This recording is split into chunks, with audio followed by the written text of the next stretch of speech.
გოჯის წყლოვანი დაავადება, 12 გოჯას წყლოვანი, აი სწორი აქცენტები უნდა გააკეთონ. ნაღლის ბუჩი თუ აკენჭები.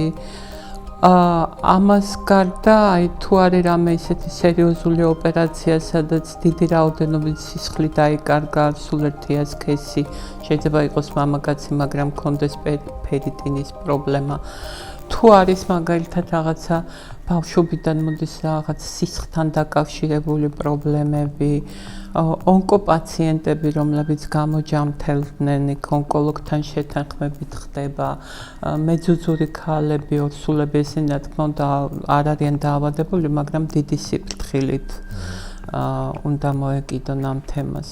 მაგრამ არის ძალიან ბევრი სხვადასხვანაირი მოდიფიცირებული, ანუ თევზით შეიძლება იმარხულო, რძის ნაწარმის დაშვებით, ეს უკვე შეთანხმებით ხდება. ჩვენ ვიცით, რომ დღეს არც ერთი სასულიერო პირი არ გრძალავს ცვლილებებს, თუ ექიმი ეუბნება პაციენტს, რომ მარხვის დროს მას ექნება ესა თუ ის პრობლემა.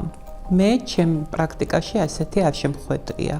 როდესაც მოდის ადამიანი და აქვს პრედიაბეტული მდგომარეობა ან დაბალი რკინა, ყოველთვის სულიერი მამა, ანუ მოძღვარი ეუბნება, რომ მოусმინე ექიმს, გაითვალისწინე მისი რეკომენდაციები და ამიტომ არანაირი პრობლემა არ გვექნება ჩვენ ექიმებს, ვინც ამ სფეროში ვმუშაობთ, რომ შეუდგინოთ დიეტა.